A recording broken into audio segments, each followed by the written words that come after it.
Nú vantar okkur bara Kára og Halla í soundcheck. Já,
Já, Já, gott kvöld, góðir áhorfundur og við erum velkomin í þessa útsendingu af GTS Æsland.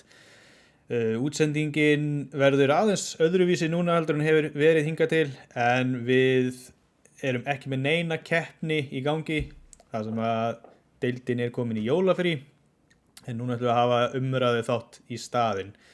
Ég verði hérna og Biggi svo venjulega, blessaði Biggi. sælur og gleðileg jól.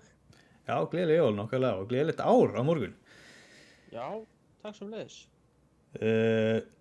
Þar sem að við tveir komum bara inn í þessar keppni inn í þessar deild svolítið seint, byrjuðum bara eiginlega sjálfur á þessu í lok seinasta tímbil eða í þessu tímbili eitthvað svoleiðis þannig að Á þá að lýsa þá eða? já, bara að fylgjast með þessu yfir öfu sko. Já, jú, það passar. Já, þannig að þá höfum við fengið með okkur stofnanda GTS Æsland og þann sem leggur sennilega mestu vinnuna í þetta allt saman að halda þessu gangandi með okkur og það er engin annar en hann Guffi Þorvaldsson, hann er stofnandi á þessu. Hvað segir þú Guffi? Velkomin í útsendinguna. Já, þakka ykkur fyrir það, strákar. Ég er bara nokkuð brattur. Gaman að fá að prófa að vera með ykkur hérna megin, einu sinni, í staðan fyrir á breyðinu. Nákvæmlega. Guffi er sem sagt vanur því að Guffi er vanur því að vera að keyra þegar við erum að stríma þessu á Stöð 2 Sport og YouTube en svo deilir hann oftast og lýsir tier 2 og tier 3 keppninum sem er daginn á undan tier 1 keppninum. Já, þetta verður bara skemmtileg tilbreyting og við ætlum að, eins og Danni var að segja hérna áðan, við ætlum aðeins að rúlla yfir svona, já, byrjum á því að kíkja yfir hvað er GTS Æsland, þannig að ef einhver er að horfa sem að hefur ekki kannski verið að fylgjast með og er nýr í þessu, þá ætlum við að taka bara stutt yfirferð hvernig þetta byrjaði, hvað við stöndum í dag og svo framvegis bara. Endilega við erum með YouTube streymi í live líka, sama streymi og við hvetjum ykkur endilega til að hafa það í gangi líka og taka þá þátt í chatinu þar. Ef þið hafa einhverjar spurningar eða eitthvað slíkt að skella því inn í YouTube chatið og við munum svara spurningum svona inn á milli ef einhverjar berast. Já, annars bara held ég að við vindum okkur bara í þetta, ekki strákar? Jú, til það. Geggjað, heyrðu, þá já, GTS Æsland, hvað er það og hvernig byrjaði þetta? Þetta er, já, hugmynd sem að kom upp í kollinu á mér fyrir alveg hrikalega löngu síðan, 2012, sem ég datt þetta fyrst í huga, þá var maður að spila Gran Turismo 5, maður alltaf er búinn að vera Gran Turismo net, bara frá upphafi, frá 97, og svona kom hugmynd í hausinn á mér að það getur verið gaman að reyna að smala saman einhverjum Íslendingum í smá keppni og taka reglulega kappakstra. Var mér sér búinn að setja einhverjar hugmyndir niður á blað í Word en síðan fór það bara ekkert lengri en það og eiginlega bara gleymdist.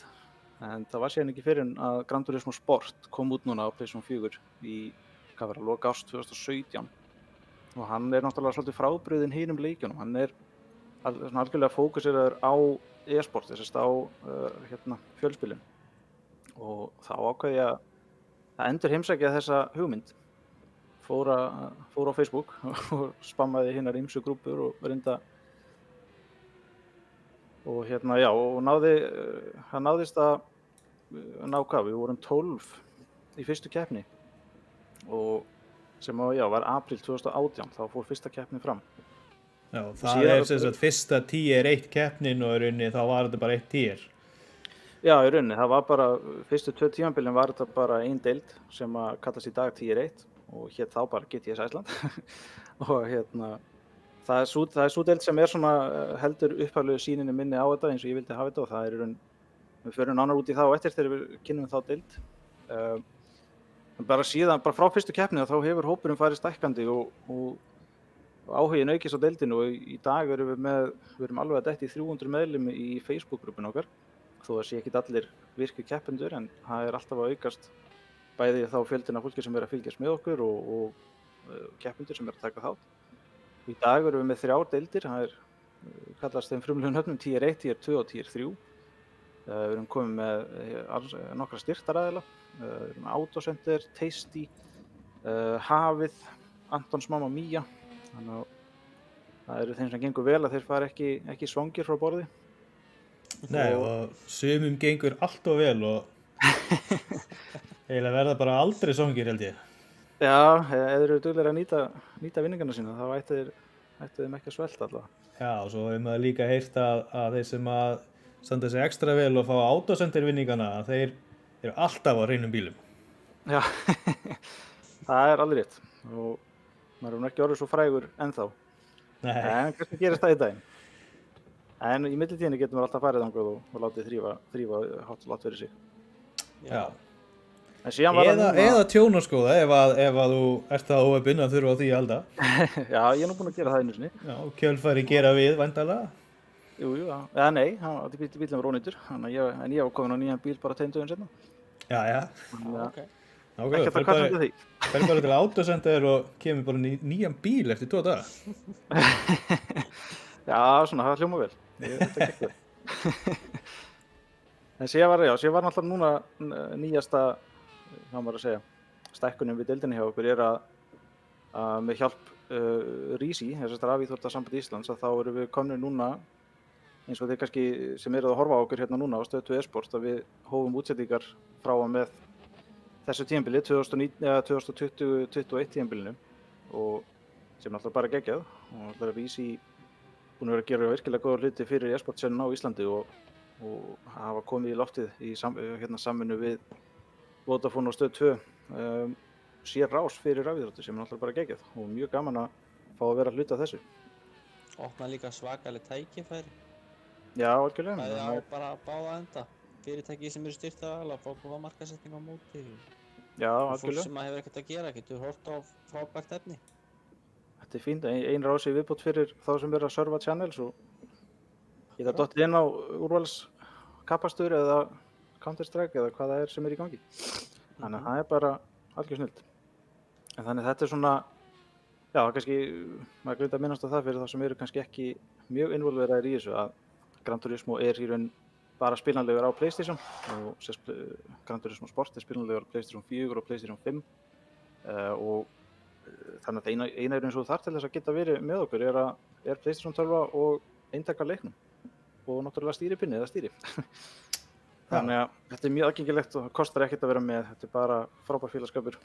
Og svo stólum við svolítið á það líka að Gran Turismo 7 verði komin út fyrir næsta tímabil. Já, Það væri flott, sko. En þá verður við líka að kaupa þér PlayStation 5 eða ætlar að vera með okkur.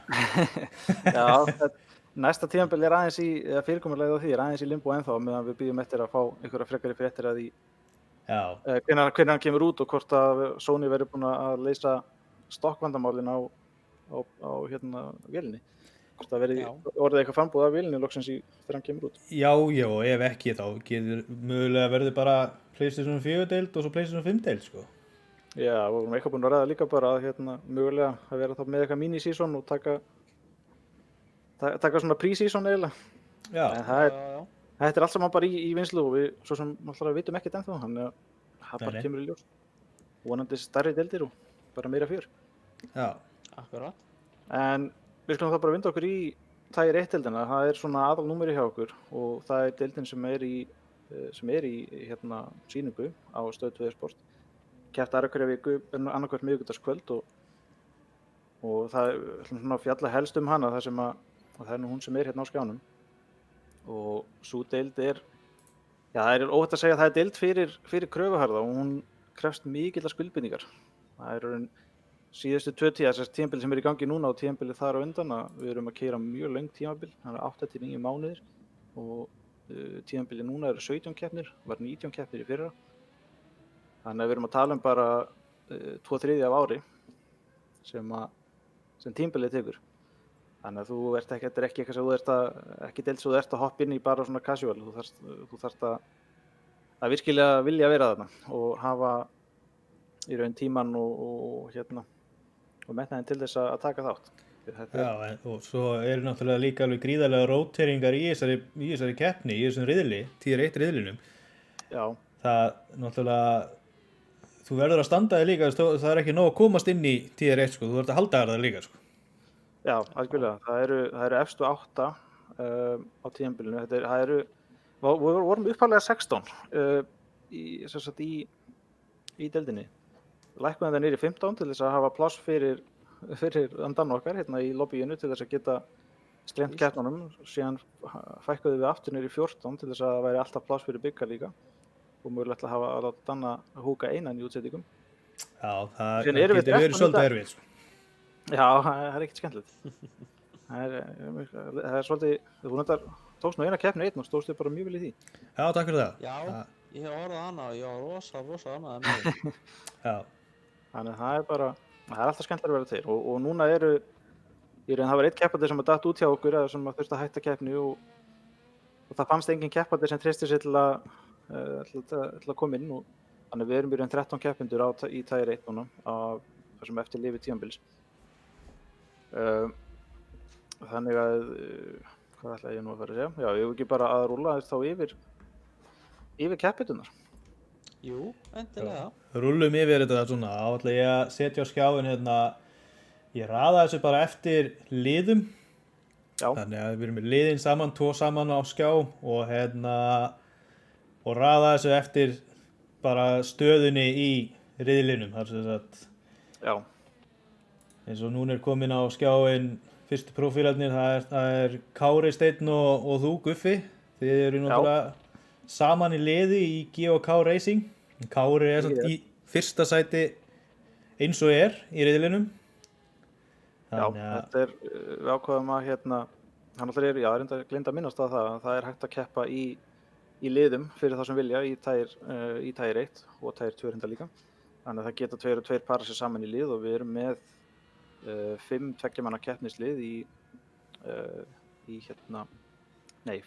fjögur tveggjamanna keppnislið í Tier 1 og við Kári, ég tjekkaði á Kára í aðdraganda tímabilsins og mér leist ekki orðið á liðin sem voru komin saman og langaði að vinda í einhverju góða samkeppni, þannig að ég tjekkaði á Kára og hann tókum bara vel í það. Við heyrum nú í Kára hérna og eftir þegar við fáum efstu 3 keppendurnar í smá spjall.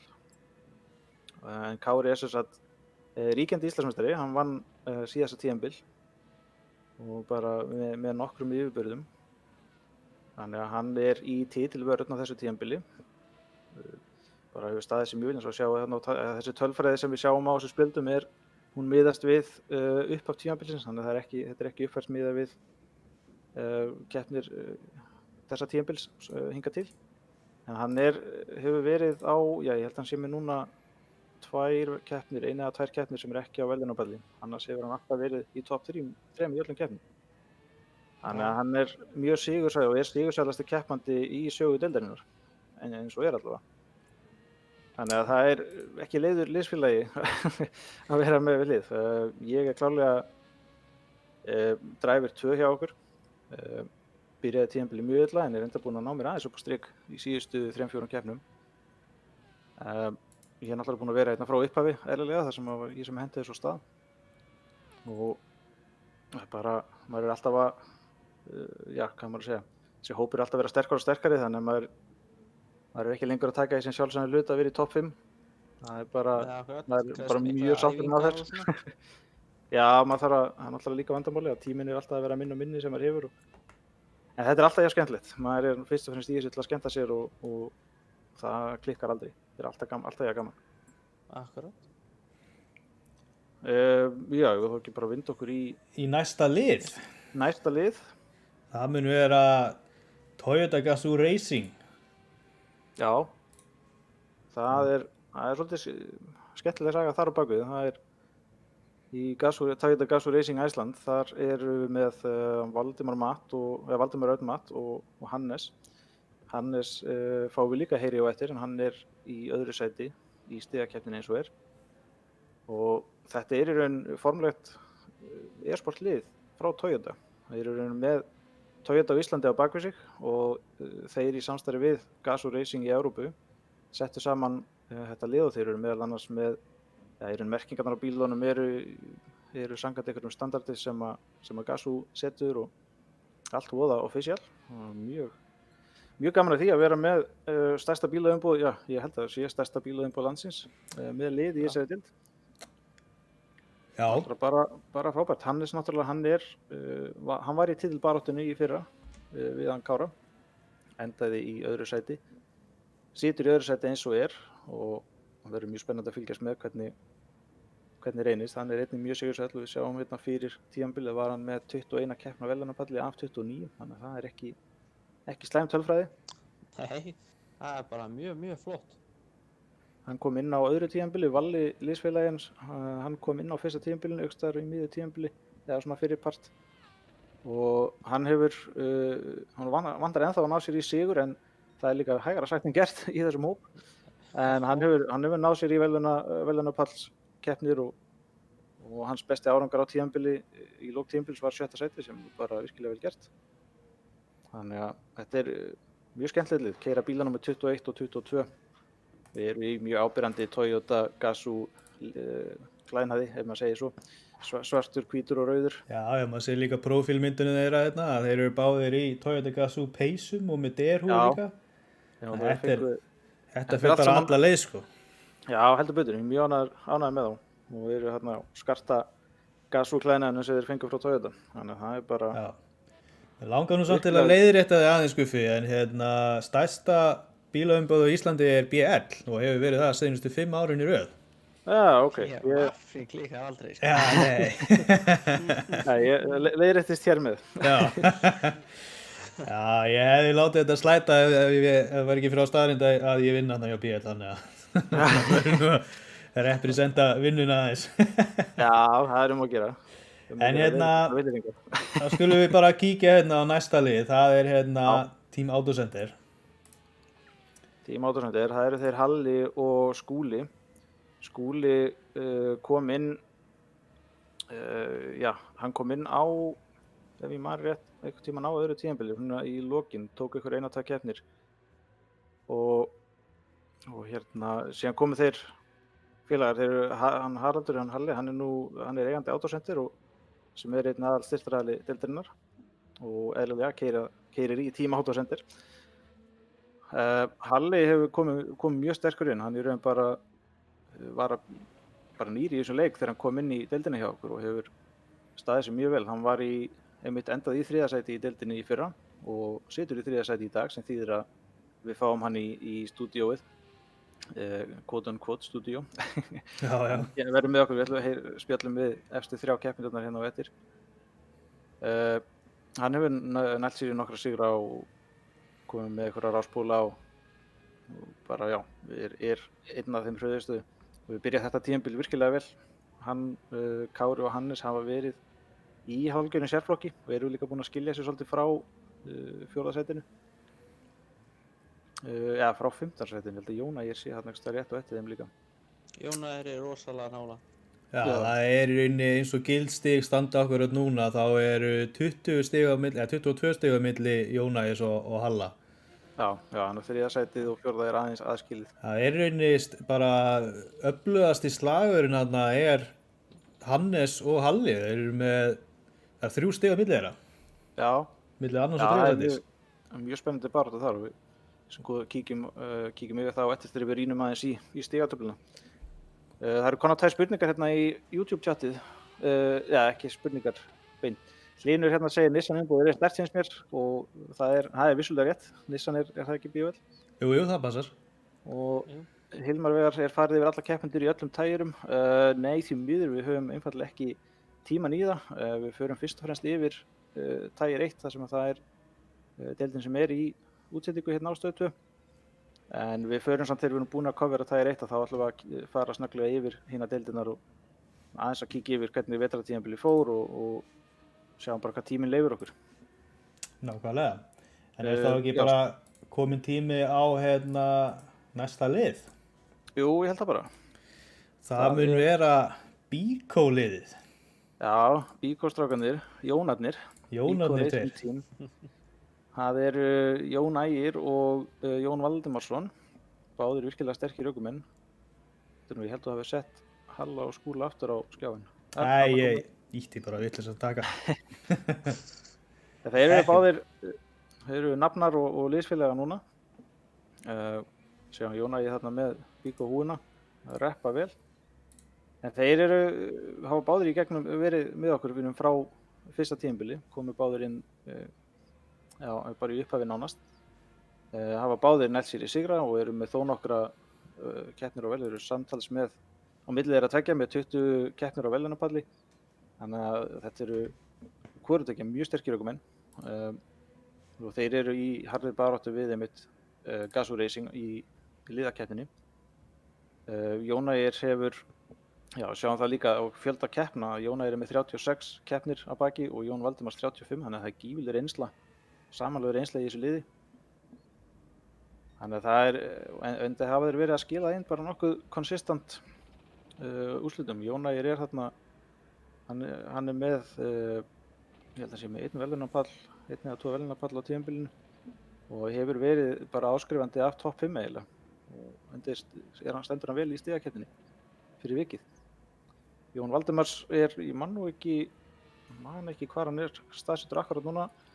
Hann sé í 9. sæti ef ég man rétt, 8. eða 9.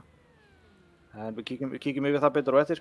Hann var nú í titilbaráttu á öðru tímabili. Aðeins neðar heldur við vanir að sjá hann. En það nóg eftir að tímabili, þannig að maður veit aldrei hvað gerist. Þetta getur alltaf skipt rosa rætt. Já, heldur betur. Við erum ekki einu sinni hálfnaðir. Það 8 keppnir búnar af 17. Þannig að nóg að stigum ekki bótt. Það bara, á byrjuninni. Já.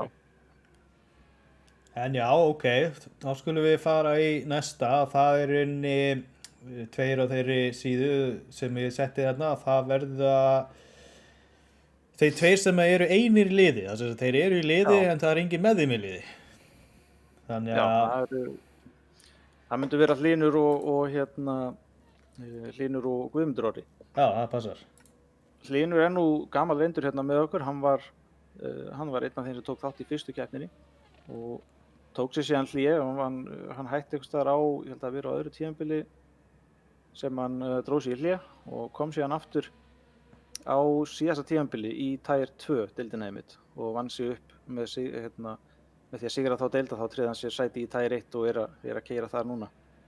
Og hann í raun, það stóð til að hann í keppnisliðinu Flash og Supergirl og það stóð nefnilega til að hún Eva María, hún var búin að tryggja sér sæti í Tire 1 og þau voru búin að forma liðin síðan hættum við að vera með, en Hlynur ákvað samt að reppa liðið þó hann sé þá bara einn og náttúrulega ekki sömu möguleikar í stigasöfnun en hann nú fanta hraður ökumaður og hann var nú á fyrsta tímabilinu, þá var það ég og hann einmitt sem vorum í titilbaráttunni þar sem ég hafði betur í það skipti. Já, til hamingju með það. Það nú mjög ánægilegt að þeir tókst að vinna þín eigin keppni allan einu sinni. Já, það var gaman alltaf. Hópurinn var orðinn töluvert sterkari í dag og ég sé ekki fyrir mér að geta endurtekið leikina. Verið smá sparki í rassinn fyrir því að ná að sigra þetta og hefur nennt að gera næsta tímabil líka. Já, maður getur sagt að vera fyrrverandi meistari.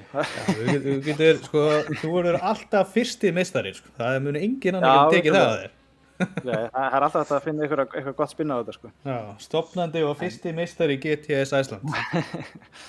Vissulega.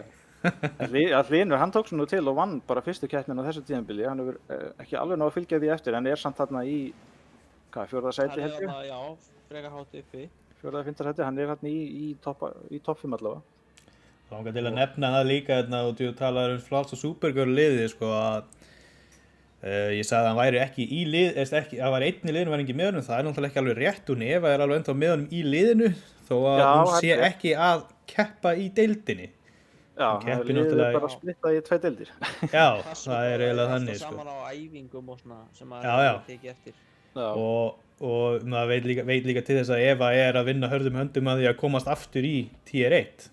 Já, hún kom aftur, eftir hún hætti við að hætta þá kom hún inn í Tire 3 á miðju tímabili og vann þá deild og þar leiðandi núna í Tire 2 og ætla sér að komast þaðan upp í Tire 1 fyrir næsta haust.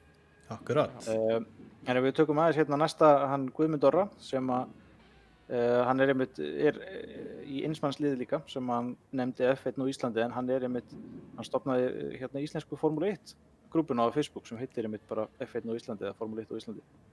og hann kom eiginlega sjálfum sér á óvart að koma hérna inn í Tier 1. Hann ætlaði alltaf að stefna á Tier 2 en ákvaði að taka þátt í Tier 1 tímatökunni bara svona ganni og hann bara rann inn og bara búinn að standa sig með prýði. Þannig að við erum ekki með neina tölfræði þarna á þessu spjaldi því að þetta er tölfræði sem hann var eins og hún var fyrir tímabilið og hann það á einmitt eftir að uppfæra þessi spjöld aðeins. Já, þetta er allt tölfræði frá því fyrir tímabilið. En Guðmundur hann kemur úr drullinni, ef sá má segja. Hann hefur verið mikið að keyra í Dirt Rally. Það er einmitt annar íslenskur hópur sem í rallykappakstri, Skítugt Rally heitir hann. Og hann hefur verið að keyra mikið þar og ég var einmitt að byrja þar sjálfur og ég á ekki roð í hann. Þannig að malbyggið svona nýlegra fyrir hann, eða það er að segja í svona bílum. Hann hefur verið að keyra Formule 1 og eitthvað. En hann er búinn að standa sig mjög vel og hefur sýnið það að hann á alveg erindi í deildina. Akkurat. Og þá held ég bara, ekki breytt keppandi þá eftir? Nei, það eru 3 eftir maður. Nei, á djók, það er Kjartan Þorsteinn og... Já, ég hafði þá alla saman á einu plaggi. Já, ég held að það sé floppara. Já. Sjá.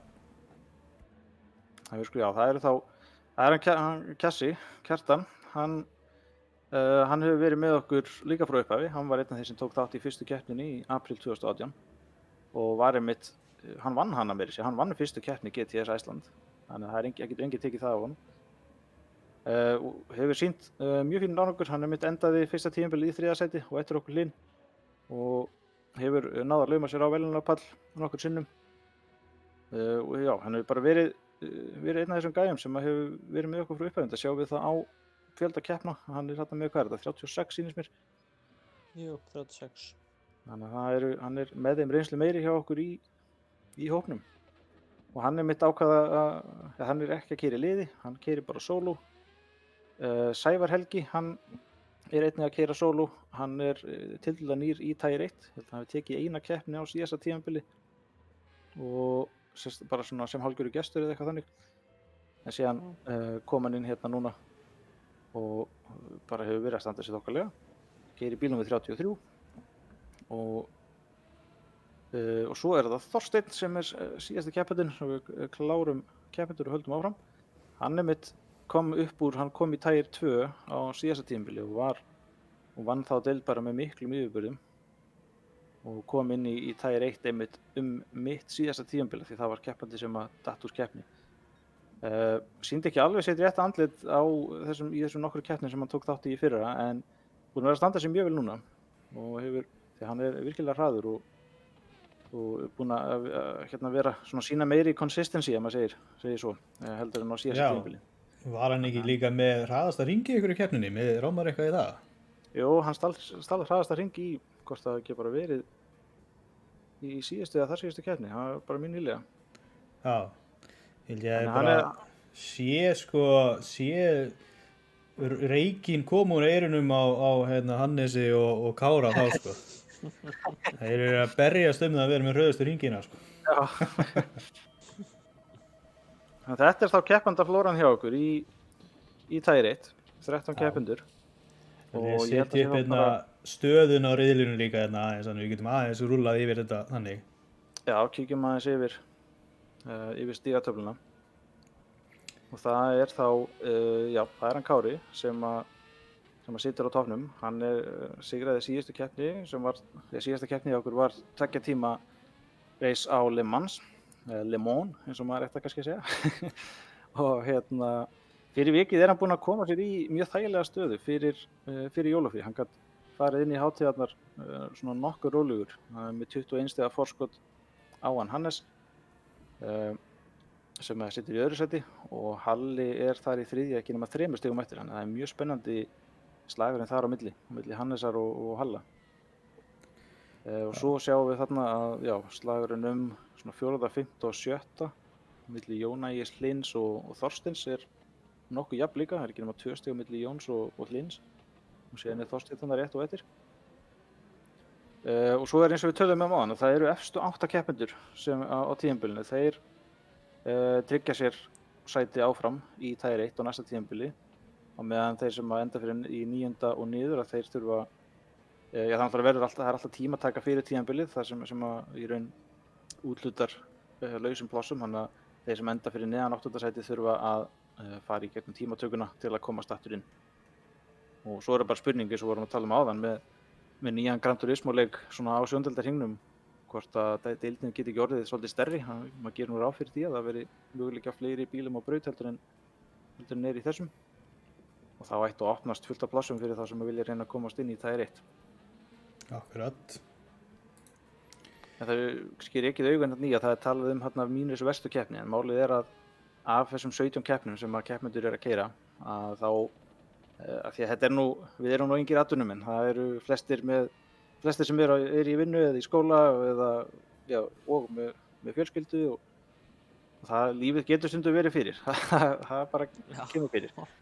Þannig að til þess að svona að mæta því að þá eru í raun 3 frípassar, má segja. Það eru í raun bestu 14 keppnir af þessum 17 gildandi stiga.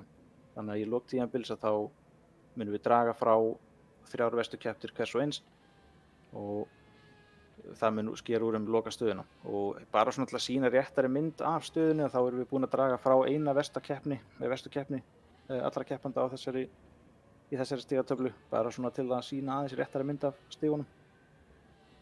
En síðan þegar líður lengra á tímabilið þá munum við, ætli ég fari ekki að sýna frá 10. keppni, eftir 10. keppni reiknaði með að sýna -3 verstu.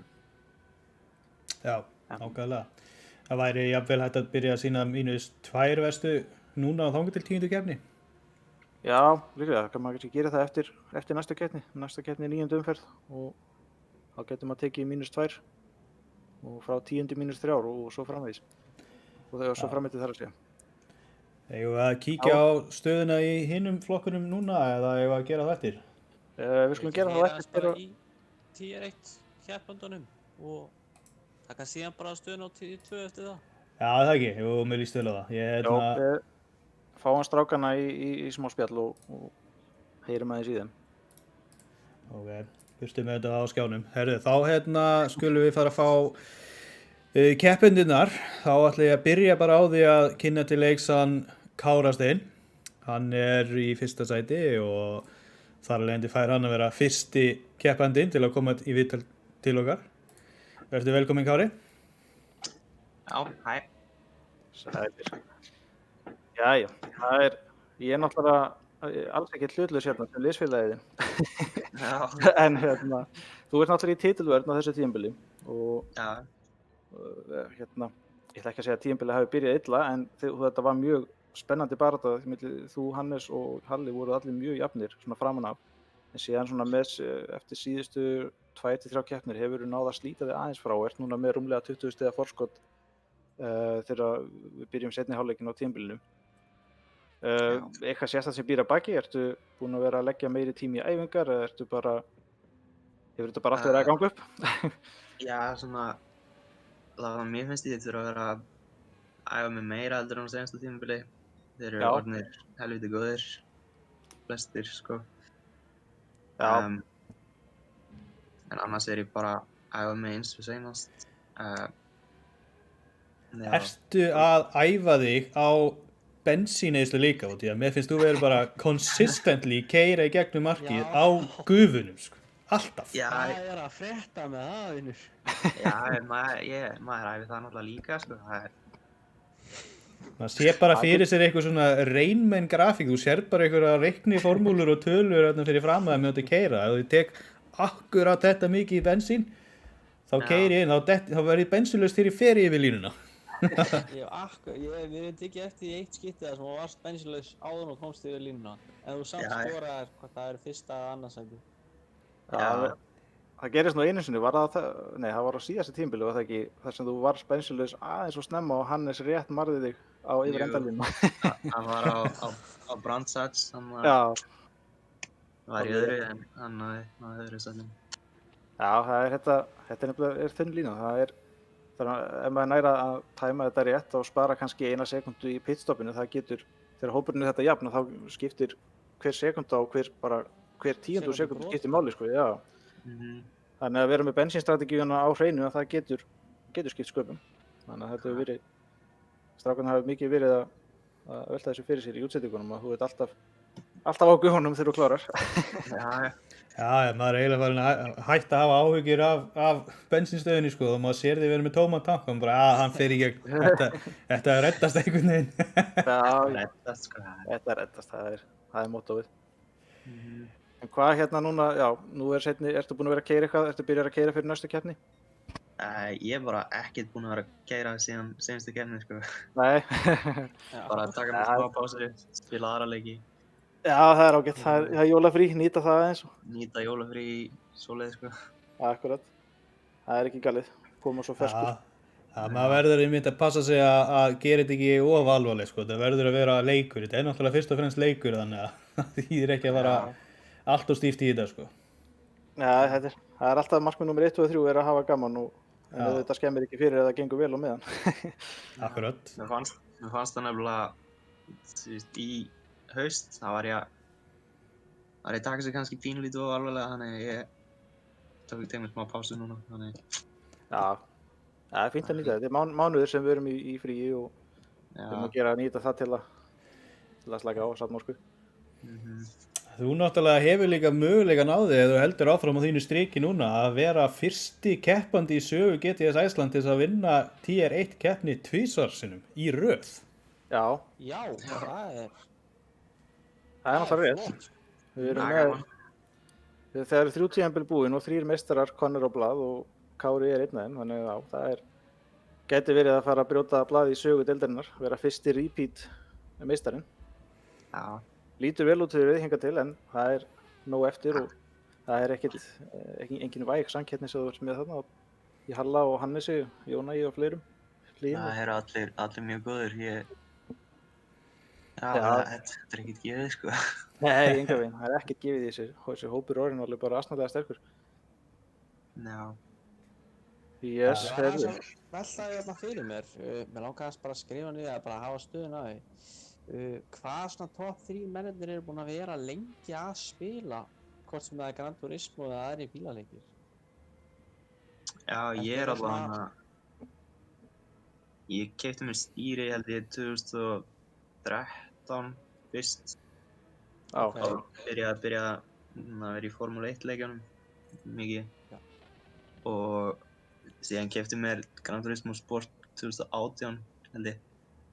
Og mér fannst það einhvern veginn bara miklu betri heldur en Formule 1 leikinu sko. Þetta er einhvern rosalega góðir leikir sko, mjög gaman að þessu. Þetta eru rosalega tæknilegir þessi leikir. Já, miklu meira sem er hægt að gera. Já, þetta er líka svona skemmtileg blanda af bílum, maður getur tekið eitt reis á 40 hestafla bjöllu og farið síðan næsta reis á 2000 hestafla einhverjum hugmyndabíl frá Dodge sem hann er 500 km hraða og allt bara á milli. Þannig að það er mjög skemmt. Já, heyrðu, frábært. Ég held að segja þá ekki bara að, já, Kári, ykkur loka orð hjá þér. Já, við höldum þér hérna ennþá, við ætlum bara að bæta Hannesi í spjallið, við það ekki vera? Jú, það er eitt sem ég langar til að koma fram, ég gleymdi að taka fram áður en við tókum Kári inn að endilega því sem eru að horfa á þetta á Stöð 2 e-sport eða á YouTube að kom með spurningar, ef það er einhverja spurningar sem þið viljið spyrja keppinundina top 3 í Tier 1 þá endilega komið með þær í chati á YouTube og við skulum koma þessum spurningum áleiðis til þeirra. Já, endilega. Það finnum við okkur á YouTube bara að leitið að GTS Iceland og þá ætti það að vera fyrsta sem kemur upp. Já, og svo getið þið farið inn á GTS Iceland Facebook spjallhópinn, þar er náttúrulega Guffi búinn að setja link á streymið. Já, það hef ég búinn að spamma því út allt. Já, þannig að ok, þá skulum við kynna til leiks hans, Hannes. Já. Blessaður Hannes. Já, sælir. Gleðilega hátíð. Já, gleðilega hátíð. Takk fyrir þess. Og þú er velkomin í útsendinguna. Takk fyrir. Hannes hann er í, eins og við tölum hann situr í öðru sæti núna. Hann var helsti keppinautur Kára á síðasta tímabili og ásamt Halla er hann það ennþá á núverandi tímabili. Við reynum okkar besta. Já. Þú tímabili byrjaði nú ekki vel fyrir þig. Nú lentir í fyrstu 2 keppnirnar ef ég man rétt. Voru svona gengur brösulega miðað við það sem er vanur að sjá. Og hvað var keppnin 2 aftur? Ég er búinn að glemma því. Keppni 2 var, Fyrsta var Red Bull, önnur var... já, hitt var Kyoto á, Já. en þú endaði nú fjórði þar, það er nú ekkert slæmt. Nei. Já, maður var ekki alveg kominn í gírinn í fyrstu keppnunum. Þetta var, ég veit ekki hvað það var, sko. En það er, þú hefur, en þið hefur Svo síðan verið kemur. að skiptast svolítið á, þú, Halli og Kári, þið Já. hafi verið að skiptast á sigrum og, Já, ég er að finna mig vel á grúp 3 bílum, sko. Það Já. er eiginlega minn flokkur, hérna. já, þið náttúrulega keyrið á Lexus, Já. eins og við myndist á hann er slutið af Toyota Gazoo Racing Já. keppnisliðinu og náttúrulega Lexus heyrir undir Toyota. Já, nákvæmlega. Keyra á vígalegum Lexus RCF, hefur verið að gera bara góða hluti. Já. Hvernig leggst seinni helmingur tímabilsins í þig? Nú hefur Kári aðeins náð að skilja sig frá eftir síðustu 2 keppnir eða svo. Já, þetta er bara, maður verður bara að leggjast í æfingar og maður er búinn að uppfæra allt setupið sitt og maður reynir allt. Já, þú er náttúrulega nýkominn með nýja græjur og nýtt sæti. Komið með skúpið núna að Kári er ekkert að æfa sig í jólafríinu, þannig að núna er hann bara að æfa það að fullu, sko. Nei, ég hef svo sem ekki æft mig mikið. Nei. Fór aðeins á brautanum. Ég fór aðeins á brautanum daginn, tókum hann eitt reis. Við vorum held í 5 hérna úr grúppinni. Tókum eitt eitthvað 8 hringja reis. Það var eiginlega mín fyrsta reynsla á Nürburgring GP á grúp 2, sko. Já, við höfum náðu, það er ennþá 2 vikur til stefnu, þannig Já, við höfum tíma til að hita okkur upp. maður þarf að venja stýrinu, sko. Það er eiginlega meira challenge, sko, en að venja bílum. Fanatec, er það miklu betri græja, Fanatec? Þetta er alveg nokkur skref upp á við, sko. Já, ok. Þetta er bara, Komnar hérna spurningar í YouTube-spjallið. stýrið er bannað en yngri en 30, þannig að þýðir ekkert fyrir það reyna. Já, ok. Það virðist nú ekkert vera að trufla hann liðsfélaga minn, hann Birgir Júlíusson, að vera ekki með stýri, sko. Nei, strákar, það er ekki buy to win hérna, sko. Þið verður bara að æfa ykkur. Þau eru bara að kunna að keyra, sko. Það er ekkert svona. Já. Ég meina, þetta er alveg þannig, sko. Fyrsta sætið er eiginlega ódýrasta stýrinu á top 3, sko. Þetta er svona telur þetta er öfurröð. Já, nákvæmlega. Allir meistarar hingað til hafa keyrt í sigurs á Logitech G29. Já, nákvæmlega. Ég var á G29 á tímabili 1 og Einar á tímabili 2 og Kári á tímabili 3. Já, en þetta var kannski vitlaust hjá mér að skipta. Já, nákvæmlega. Það eru konar hérna spurningar frá honum Ævari. Ævar Valur Diego sem er keppandi, hann var í Tire 3 og er komin í Tire 2 núna. Hver í Tire 1 er spenntastur fyrir að tapa á móti mér? Já, mér líst vel að fá Ævar Diego í Tire 1. Já, hann er búinn að standa mjög vel. Það stendur sér mjög vel. Fyrirgefðu. Ég hlakka til að takast á henni í Tire 1 á næsta tímabili, sko. Hann er bara búinn að sýna mikinn vöxt og hún er byrst nú tækifæri á að komast í Tire 1 núna eftir áramót, en hann vildi halda áfram með hópnum og takla Tire 2 og gera svo allavega Tire 1 næsta haust. Þannig að það verður bara gaman. Ég skil samt ekki því að Danna verið að sýna alltaf á Kára. Já, ég var akkurat að breyta þessu þegar þú sagði þetta, sko. Nei, ég segi þessu. Þetta er ekki með bensinneslunni, sko. Já, við erum að sýna hérna Toyota Gazoo livery, sko. Það vill svo hefnilega til að maður valdi akkurat einu keppnina þar sem þú gast ekki verið á Toyota. Nei, en þetta er svona, já, maður reyndi að gera þetta eins mikla Toyota og hættir. Já, nákvæmlega. Það er bara þannig. En það eru fleiri spurningar hérna í spjallinu og það er hérna Róbert Guðmundsson er að spyrja hvernig búnað maður eru mennir að notast við í þessu og það er bara, eins og við erum búin að tala það er bara allt frá því að vera bara kontrólerinn sjálfur sem fylgdi með tölvunni og alveg frá því að vera frá sófónum og í bara alveg bara flottustu sætin og bestu stýrin og allt, sko og alveg búið að sýna sig að það er ekkert endilega eitthvað að fara að tryggja þér sigur að vera með besta búnaðinn, sko. Ég hef alltaf sagt að þetta er eiginlega svona 70-80% bara ökumaðurinn. Já, þetta er svolítið þannig. Svo er kannski svona 20% er búnaðurinn. En svo bara líka, er þetta miklu skemmtilegra? Það er þetta miklu skemmtilegra þegar þú ert með almennilegan búnað, sko. Já, Það sem það væri alveg talað mjög því, sko. Það sem ég hef alveg tekið eftir í mig þegar ég fór yfir í stýri sjálfur, að það var alveg, sko, mér gekk ekkert illa með kontrólerinn, sko. Og svo gekk mér ekkert mikið betur þegar ég fór yfir í stýrið, en ég tók sem sagt eftir því að þegar ég fór aftur niður í kontróler eftir að hafa verið með stýri, þá gat ég bara ekki keyrt lengur, sko. Nei, ég hef upp það. Alveg, maður missir alveg touchið fyrir kontrólernum með leiðum maður er komin í einhvern almennilegan búnað, sko. Þannig að ef einhver er að pæla að fara í stýri, þá ertu bara að vita það að þetta er ævilöng fjárfesting, sko. Þú getur ekki farið tilbaka, sko. Þetta virkar bara einu háttina. Þetta er einstefnu gata.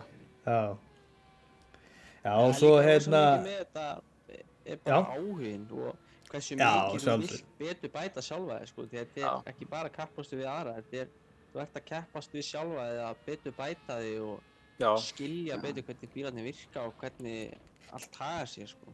Það er mjög margt sem spilar inn í þetta var nú bara eins og Jónægir sem er nú komin í flotta græjur í dag, hann var lengi vel bara á stýripinna og var samt einn hraðasti ökumaðurinn í hópnum.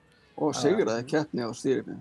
Já, hann sigraði og var á verðlaunapöllum og var yfirleitt í toppslagnum. Og það er einmitt komin önnur spurning sem svona eiginlega tengist þessar spurningu, en það er frá Róberti. Róbert Örn spyr giska hann sé að spyrja Kára, það sem ég held að við höfum verið að tala við Kára þegar hann sagði þetta, en hann segi hvernig getur þú haldið svona góðum hraða í gegnum allar keppnir? Mér finnst þú keyra helvíti vel allar keppnirnar. Já, ég er bara búinn að, þú veist, maður bara æfing, sko, og líka gaman að þessu, þannig, þú veist, það er skemmtilegt að keyra hring eftir hring, þannig. Já, og það er einmitt eins og Biggi sagði, þú ert að keppa við sjálfa þig í rauninni, það er bara, ef þú tekur bara 10 hringi í æfingu, þá nærðu kannski rosalega góðum tíma, en ef þú tekur síðan 100 hringi, þá ertu farin að keppa við að skafa sekundubrotin af þínum eigin tíma, sko, þá fer það að vera hraðari og hraðari, sko. Akkurat. En mér finnst við vera að missa okkar aðeins í að svara chattinu hérna. Ég ætla að koma honum Halla inn í spjallið hérna áður en við gleymum honum bara á hliðarlínunni hérna. Fáum Halla hérna inn í hópinn. Já, herru, Halli, þú ert orðinn live, ertu hérna þá? Jú, ég er hérna. Ertu velkominn? Sælir drengir. Og til hamingju með að vera eini styrktaraðilinn sem er í toppáratu. Já, maður þarf að reyna að standa sig ef maður keyrir undir nafni fyrirtækisins, það er bara ekkert annað hægt. Halli er sem sagt, hann er maðurinn á bak við Autocenter og keyrir eins og við tölum áðan fyrir Team Autocenter og hefur verið að gera það bara með prýði og endaði síðasta tímabilið í 3. sæti og situr í 3. sæti núna bara kafara 1 eða 2 stig og eftir Hannesi. Þannig að þetta eru kunnuleg nöfn í topp 3 miðað við síðasta tímabil. Og spyr þig bara það sama, hvernig leggst seinni helmingurinn í þig? Hvað er þitt plan? Heldur að golfið muni koma og skemma fyrir þér lokin á tímabilinu eða? Það er líklegt, sko, þegar það fer að líða á það. Það var það í fyrra, sko. Já. Það var einhvern veginn því hlýrra sem verður úti því fer að ganga, sko. Já. En við náttúrulega klárum við tímabilið aðeins fyrr heldur en í fyrra, við klárum fyrir byrjun maí. Já, það var svolítið langt inn í sumari seinast, maður fann fyrir því að maður var svona, hugurinn var aðeins farin að færast í aðra rottir, sko. Þetta er samt engin ásökun, við erum allir topp 3 spilum golf. Ég næði ekki að fela mig hana. Nei, það er kannski spilar inn í að vera með golfherminn í sama rými og þú keyrir. Já, það reyndar hefur truflað sennilega mest af öllu, sko. Það var alveg ábyrgðandi á stigatöflunni að maður fór að detta þess niður í fyrra þegar það var búið að setja það upp, sko. Þið eru allir hérna helviti jafnir eins og þó að Kári sé komið með smá forskota, þá það er fljótt að hverfa þegar vel gengur hjá hinum. Já, það er nóg eftir. Við treystum náttúrulega bara allir á það að Kári gerir einhver mistök. Já. Það er það sem við lifum á. Það er nú ekki eitthvað sem er hægt að stóla á sann, sko. Nei, maður verður að trúa. En það er spurning hvort að... Bóluefni fyrir hann. Já. Bóluefni, já. Það er spurning hvort þú getur ekki bara styrt hann Bigga þess, hann er náttúrulega svo mikill bílakall með Toyota BMW-sinn, BMW með Toyota-vélina. Hann getur farið að reyna að jinxa Kára meira í útsendingunni. Það virðist einhvern veginn virka bara leið og hann fyrir að grínast eitthvað og þá snýr Kári sér bara. Jinxaði mig í fyrra. Já. Maður er tilbúin að skoða ýmislegt. Ég held að hann jinxaði Káran sennilega mest öllum í 2 tíma Nürburgring-keppninni maður. Já. Það var nú ljótt að mér. Já, hann búinn að keyra klukkutíma 45 mínútur alveg flekklaust og svo djókar Biggi eitthvað, þarna snýrist Kári maður og svo fer ég yfir á Kára og þá snýst Kári bara á sömu sekundu. Það var svo langt á milli manna, það var ekkert að gerast þannig ég held að smá action í liði Þetta er það sem við köllum commentators curse, hún virðist vera mjög raunveruleg. Hún orðið var við í hinum útsendingunum líka, það er merkilegt. Já. Eitt annað sem ég vildi benda þess á, ég veit ekki hvort að þið tóku eftir því, en á síðasta reis þegar þið voru að keppa Le Mans þá voru raun og veru topp 3 sætin, allir með 2 vinn og það vantaði raun og veru einn þessara aðala til þess að fá 3. vinni sitt í raun og veru, þið voru allir jafnir vinnlega sér. Já, Halli Kári og Hannes voru búin að skipta sigurinn svolítið á millinni. Hlynur náttúrulega var komið 1 sigur, hann tók fyrstu keppnina en síðan þá var þetta búið að vera þetta topp 3 sjó hjá þeim félögum. En Kári er með 3. sigurinn núna eftir síðustu keppnina.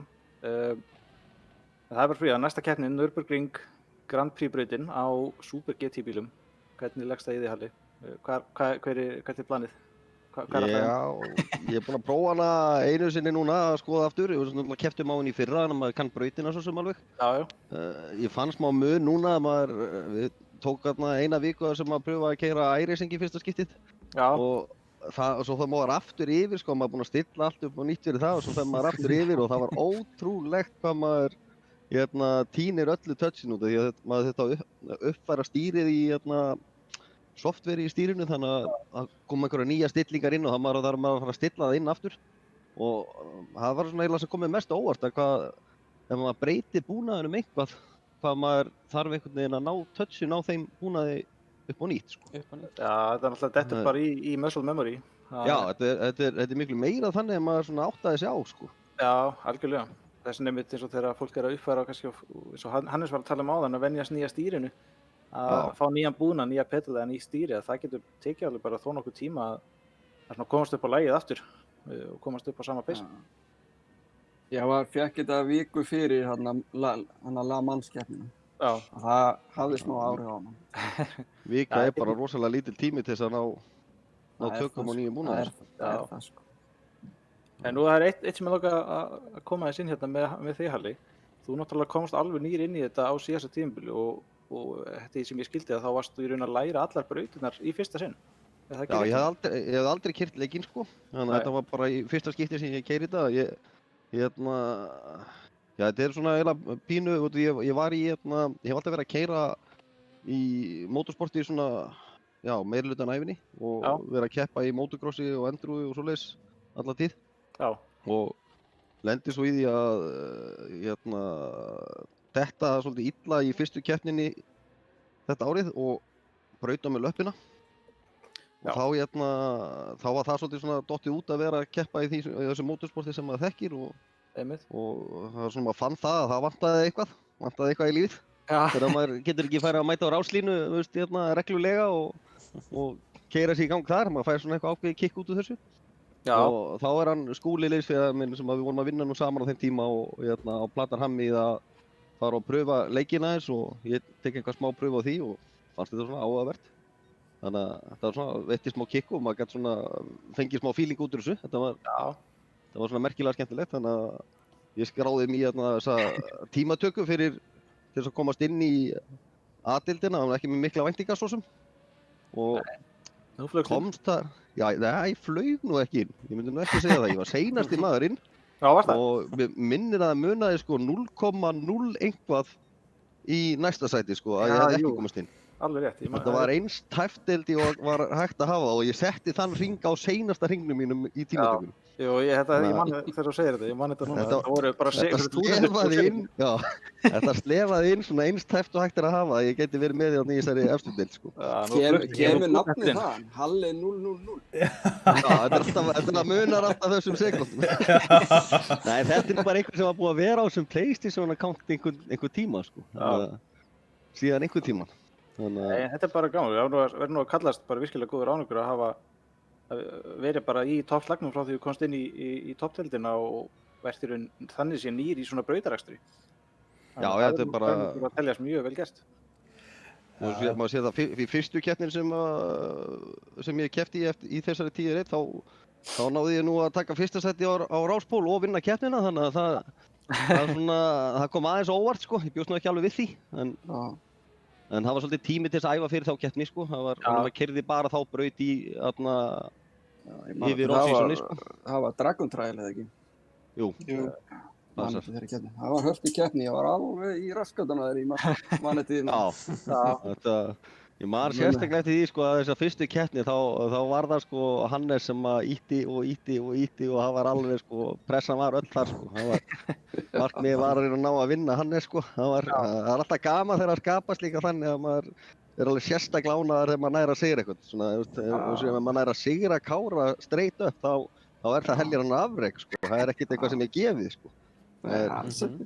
Það myndast svona rivalry, það er bara gaman og skemmtilegt. Vinalegt, rífari. Þetta er hvetjandi og skemmtilegt, sko. Gott þegar menn geta verið óvinnir á brautinni en vinnir alls þar annars staðar. Það ristir ekkert djúpt í þessum hópi okkur, það er allir Já, ég er sammála því. Þetta er skemmtilegur hópur líka og svona skemmtilegur félagskapur í þessu. Já, algjörlega. Topp fólk í þessu. Það kom tíma frá manni, ég viðurkenni það. Maður reynir svona tróður sinna á milli, maður nær að hafa þetta uppsett alltaf, sko, hérna í skúrnum hjá sér, þannig að rauðvilt að stökkva inn í skúrin og taka nokkra hringi, sko. Algjörlega. Það eru konar nokkar spurningar hérna í chati, ég ætla rétt aðeins að rúlla við þær. Áttum okkur sjá, Hilmar spyr hérna hvort að ef maður fer í Tier 2, hann er að byrja þar náttúrulega núna, hvort maður megi fara niður aftur í Tier 3 ef maður líst ekki á, og það er bara ekkert mál, þú bara lætur mig þá vita, Hilmar, ef þið líst ekki á blikuna. Hlynur segir vonum bara að verði vont viður 2021, þá fáum við Halla sterkan. Þetta sem kom þegar við vorum að tala um veðrið, sko. Það er sennilega svona korter síðan. Hilmar spyr síðan, er einhverjir sem er ekki með ABS og ég held að það sé alveg örugglega ekki, því það bara gengur ekkert að keyra. Rosalega erfitt að keyra á flýs. Já, maður fær ekki tilfinninguna fyrir gripinu. Þannig að það vorum við búin að catcha upp allavega chatið, en ég held að svo við föllum ekki á tíma. Hlynur segir einmitt líka, segir í chatinu að þegar við vorum að tala um tímatökun hans Halla áðan, þá segir hann að hinn situr ennþá með sárt ennið. Já, það var hann Eyjó, en síðan datt hann inn að því það var eitthvað sem hætti við, þannig að það blessaðist allt á endan. Svo var að detta inn þessi spurning frá Maggi Go X, hvenær byrja næsta T3 keppni, og það er bara, 12. janúar eða ekki? Jú, 12. janúar klukkan 8. Þú getur séð keppnisdagatalið, þú fer bara inn á gtsiceland.com, fer þar undir Tier 3 og þar getur þú farið í keppnisdagatalið og séð í raun bara hvernig þetta lítur út fyrir vortímabili sem að byrja hérna 12. jan. Endilega ef þú ert ekki í hópnum, finndu hópin okkar á Facebook, GTS Iceland umræðu hópur, og getur þið nálgast allar upplýsingar sem þið vantar þar. Það er þannig, sko. En ég held að við segjum þá bara, bless við topp 3 á. Bara takk strákar fyrir að koma og vera hérna með okkur og spjalla aðeins við okkur. Og sjáumst á brautinni. Gangi ykkur vel á nýju ári. Ekki óvel. Guffi vill náttúrulega komast ofar á listan, sko, en ég skeit á mig í fyrirhluta tímabilsins og þarf að gera eitthvað í mínum málum. Já.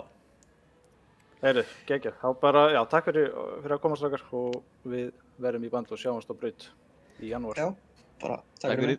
Gleðilega hátíð. Já, gleðilega hátíð. Takk fyrir mig. Verið sælir. Já, bye.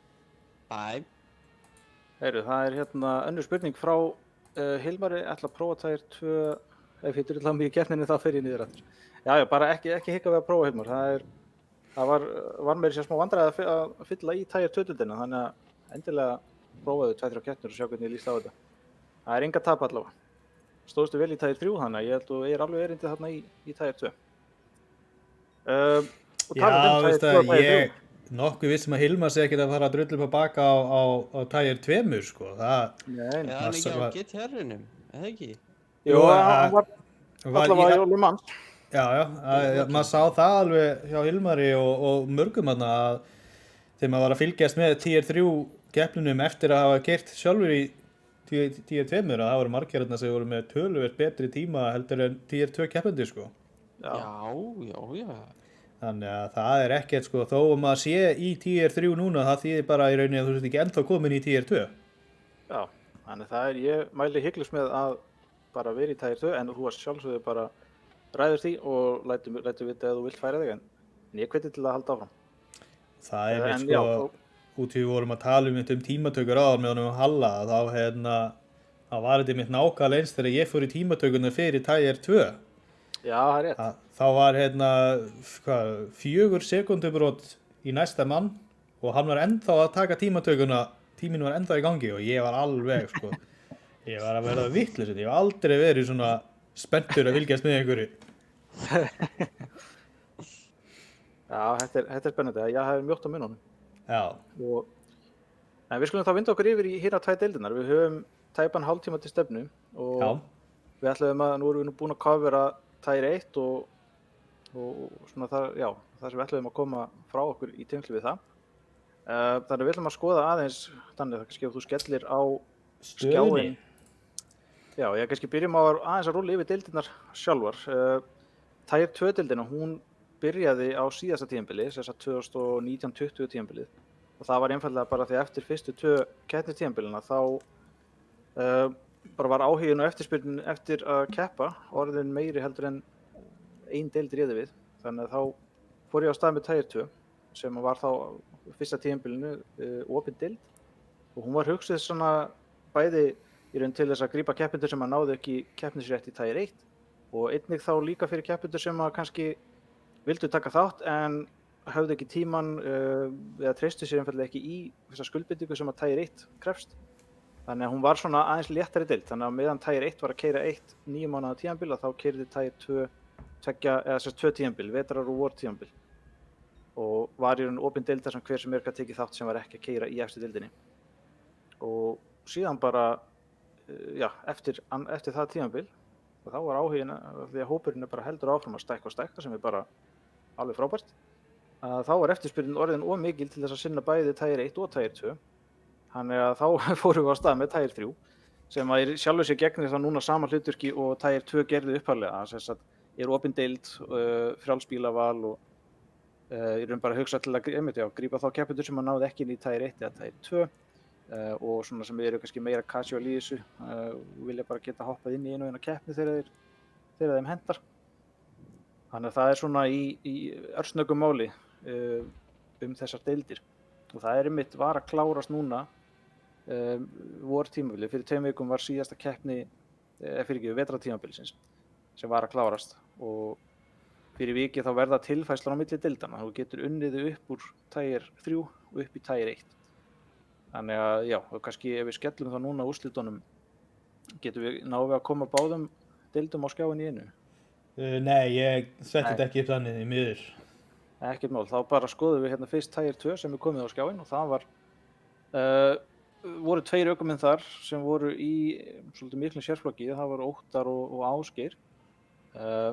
Ásgeir byrjaði tímabilið mjög vel og hann vann fyrstu 2 keppninar með miklum yfirburðum og svona framan af þá stemdi bara í að hann myndi eiga þetta tímabil. En Óttar skellti þá í fluggírinn og vann hverja einustu keppni. Já, hann bara vann restina af tímabilinu. Hann vann keppnir 3 til 8 og var búinn að byggja sér sigurinn fyrir síðustu keppni. Já.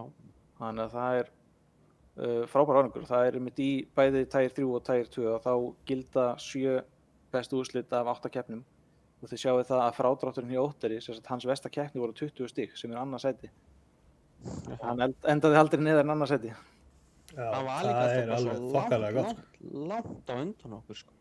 Já, ég held að hann hafi æft alveg gífurlega stíft þegar hann hefur séð hvað stemdi í með Ásgeir, að hann hefur bara ákveðið að bara taka þetta á næsta level og gerði það. Já, stóð sig eins og algjör hetja, sko. Já, og hann í raun núna þá með sigri í Tier 2, þá er Óttar búinn að tryggja sér keppnisrétt í Tier 1 fyrir fyrir næsta tímabil sem hefst haustið 2021. Hann er ekki alveg búinn að ákveða sig ennþá hvort hann ætlar að þykja það eða ekki, því að hann er bara ekki alveg klár hvort að það hent honum að taka svona langt tímabil, en það kemur bara í ljós. Ásgeir var í öðru sæti og síðan var Biggi, þú og Arnar voruð eiginlega í baráttu allt tímabilið. Já, fjastringum utan til. Já, þeir eru báðir á fjastringum og bara sýnir það og sannar að það er vel hægt að standa sig vel þó maður sé ekki með stýri. Já. Og þú hafðir þetta á endanum. Arnar náði fyrir ofan þig í síðustu keppninni, en það dugði ekki til og þú marðir hann með einu stigi sem það er eiginlega fastest lapp stigið sem er að hjálpa þér þarna. Þú náðir einu hraðasta hring á tímabilinu og fékkst fyrir vikið 1 stig fyrir það. Og hefði nú verið það var Fuji, maður. Það var Fuji, já. Það var Fuji og Óttar var mjög hræddur við það race. Við vorum búin að taka þarna nokkur race og hann bara að æfa okkur og Porsche var svo miklu sneggri í lokakaflanum, en GTR-in var bara með svo miklu betra top-end speed. Já, þú ákast bara að byrja bara á því að drepa niður allar áhyggjurnar af Óttar, sko. Já, sko, það var þess þannig að við vorum búin að, allavega hann var svolítið hræddur, hann var ekki ánægður með þetta race, sem sagt áður við byrjum, og síðan förum við raceið og ég er eitthvað að koma mér fyrir og hætti þau hann dett úr sambandi, þannig að ég er eitthvað að reyna að koma mér fyrir og sé ég bara allir bremsandi og ég er ennþá 250 eða eitthvað kílómetrar hraða, þannig að annað teki alla með mér út af eða ég fyrir bara einn, þannig að ég ákvað bara að fara sjálfur út af, kom ég upp fyrir slís. Já, þú skautaðir þetta út af fyrstu beginni. Já, endaði síðastur, svo er ég kominn eftir einhverja 6 hringi og er ég alveg kominn upp í, held ég, 5. sæti og teki eitt með mér þar út af, þannig að ég ákvað bara leyfa honum að vera alltaf fyrir framann og sækja bara hraðasta hring í staðinn. Já, það tókst og bara virðist það var tryggtir 3. sætið. Já, sem betur fyrr. En þið Danni, þið náttúrulega, það er líka liðakeppni í gangi í Tier 2 og þið tveir keyrir saman í liðinu Individual Racing. Já. Danni, þú byrjaðir svolítið á afturfótunum og hafðir... Já, það er mér að kenna að hafa fengið því að sjá Tier 1 streamina og þú hafðir engan tíma til að æfa þig, þú varst að Já, nákvæmlega. Síðan setjum við tímabilið, þá rifstu þið í gang. Já, keypti PlayStation 5, sko. Já, hún fer bara hraðar í gegnum þetta. Já. Þessi var líka, það var mjög spennandi liðakeppni nefnilega í Tier 2, því það var fyrir síðustu keppni að þá var SS Racing sem eru Ásgeir og Sævar Már bara einu stigi yfir Team TRB sem er Arnar og Ingi Þór. Og þið, SS Racing hafði þetta á endanum og þeir unnu liðakeppnina. Það var mjög skemmtilegt að fylgjast með og sjá hvernig það þróaðist. Þannig að síðan eru það 3 neðstu úr Tier 2 sem eru merktir rauðir að þeir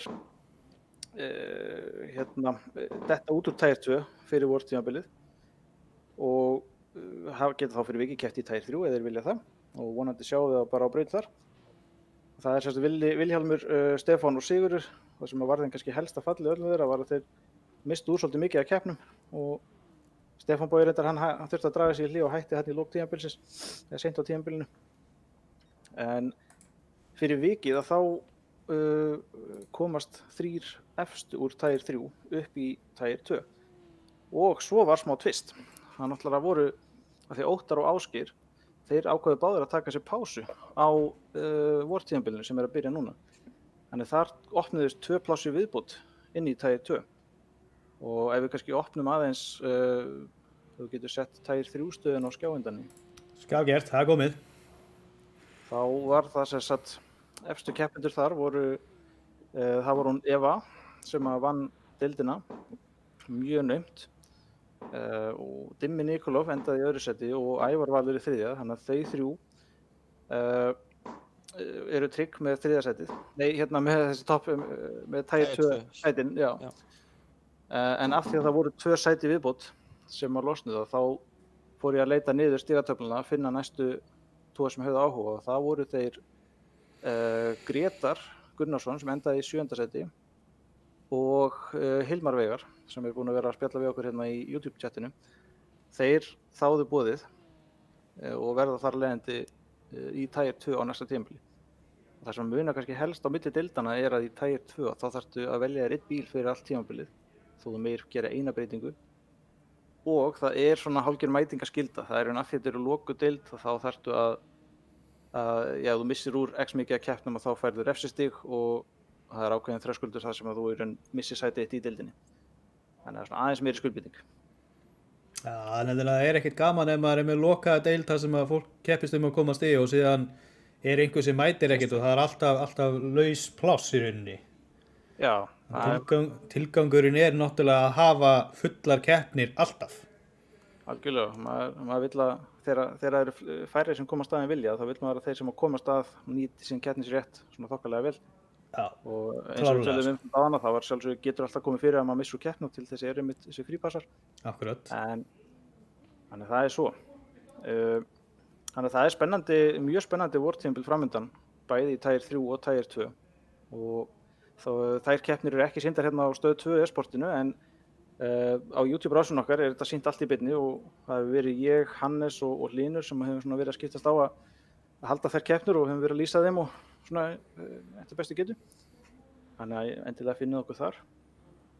Og það sjálfsögur bara hvetjum við alla til að hérna, ef þú ert að horfa á þetta og hefur áhuga á að prófa að keyra, bara finnið okkur á Facebook, eins og ég myndist það áðan, GTS Iceland umræðu hópur. Þar fer öll umræðan fram í kringum deildirnar.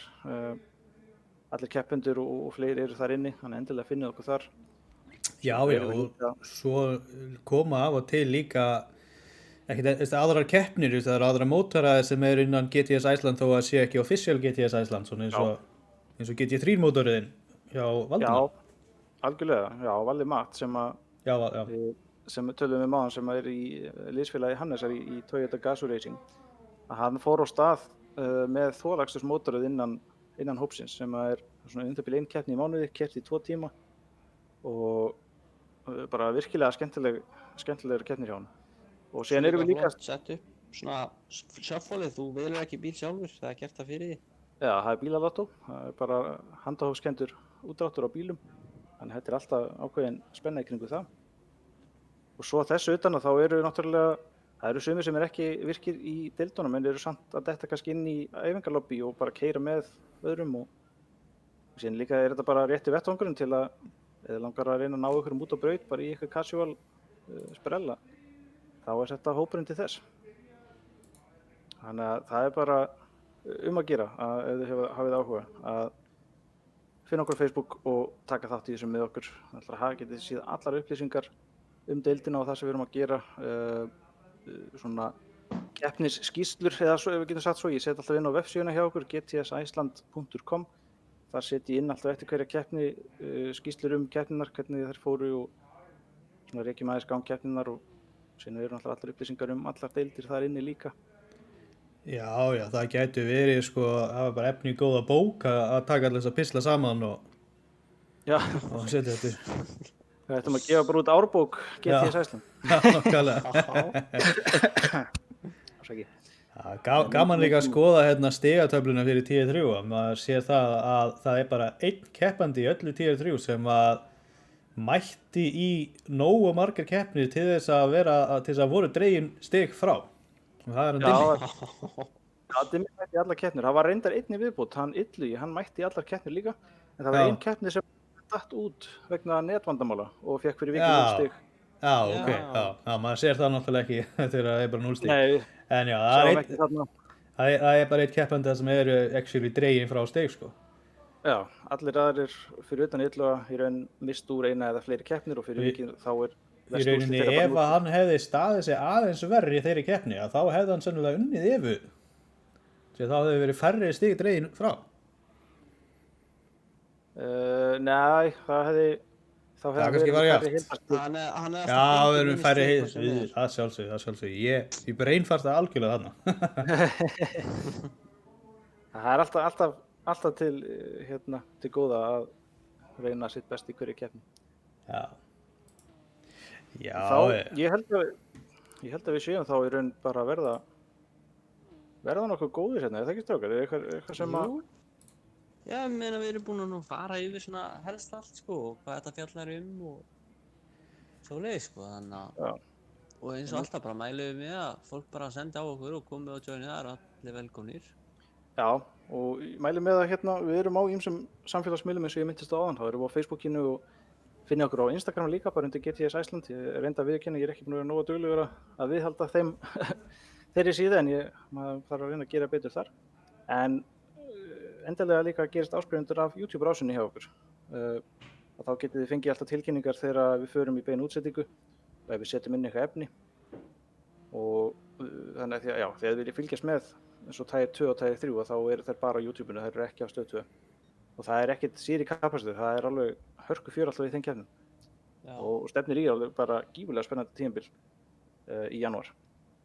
Nákvæmlega. En við náttúrulega snúum aftur eftir 2 vikur, eða ekki þið, ég verð ekki hérna. Það sem að keppni hefst aftur eftir 2 vikur, það sem að Tier 1 keppnendur munu keyra á Super GT bílum á Nürburgring GP-brautinni og útsendingar sjálfsögðu hér á Stöð 2 e-sport sem hefst klukkan 9:30, tímatökurnar munu hefjast korter í 10 og keppnin 10:00 Þannig að endilega tjúnið inn og fylgist með okkur. Þetta er ekkert verra en hvert annað raunheima motorsport. Nákvæmlega. Og svo svona rétt í lokin og langar mér að taka komin aðeins nokkur kommenti viðbót á YouTube.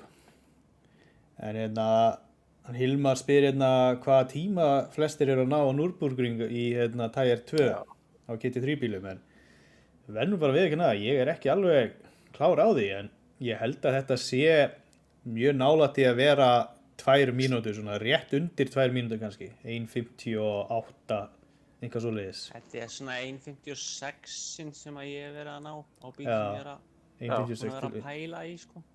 Já, þetta er svona... Þetta er eitthvað í því bilinu, tæpar 2 mínútur. Já. En ég er bara efast að menn séu mikið byrjar að keyra þá, það er alltaf búið að vera bara hátíðir og... Já, það er einmitt þannig, maður er bara í jólafríi, þannig að það eru ekki komnir einir svona solid tímar ennþá. Nei, nákvæmlega. En það fer nú að stytta sig það, nú eru 2 vikur í keppni, þannig að á nýju ári fara menn að gíra sig upp og byrja að æfa. Já. Svo spyr hann líka að því hvort það sé lobby á eftir, hann Hilmar. Og það er gæti alveg verið, ég veit að ég mun ekki vera sjálfur í lobby, en það bara, ef þið langar til þess að fara í lobby, þá bara senda inn á chatgrúpuna hjá okkur, það er alltaf ykkur sem er tilbúin að joina, sko. Já. Sérstaklega núna er fyrsti dagurinn í fríi, þar sem að það er gamlastaður morgun. Já, nákvæmlega, þetta keyra fram á nótt. Já, nákvæmlega. Æfa sig fyrir að halda sig vakandi hérna. Já. Ég sjálfur og þú væntanlega líka Guffi, við erum að fara að æfa okkur aðeins í iRacing, en við tókum átt í mótaröð þar í jólafríinu hjá GTS Iceland. Jú, maður þarf að hitta eitthvað upp fyrir það. Já. Það er alltaf, þó að GTS í jólafríi, þá er kappasturinn aldrei í jólafríi. Nei. Það er bara, þegar aðalkeppni fyrir frí, þá fer maður bara í aðra keppnina með hann, sko. Já, það þýðir ekkert annað. Alltaf þetta betur bæta. Já. Meiri stig í reynslubankan. Já, ekki spurning. Yes, heyrðu, þá held ég við þá ekki bara slíta þessari útsendingu og bara sjáum ykkur vonandi sem flest í áhorfi hérna eftir 2 vikur þegar við keyrum á Nürburgring. Það held ég. Jú, takk fyrir að leiða mér að vera hérna með ykkur strákar. Já, takk fyrir að koma. Við bara heyrumst og sjáumst. Þakka enn og aftur. Og ég óskaði bara, takk fyrir árið, sko. Já, sömuleiðis. Þakka enn og aftur áhorfendunum fyrir að koma og horfa á hjá okkur og efstu 3 í Tier 1 fyrir að koma í viðtal hjá okkur. Þetta var alveg stórkostlega vel heppnað að mínu mati. Já, þetta var bara mjög skemmtilegt og vonandi að þið sem hafa verið að fylgjast með hafi haft gaman og gagn af og hafi kannski lært eitthvað þess að við erum að gera. Vonandi sjáum við kannski einhverja nýja keppendur. Akkurat.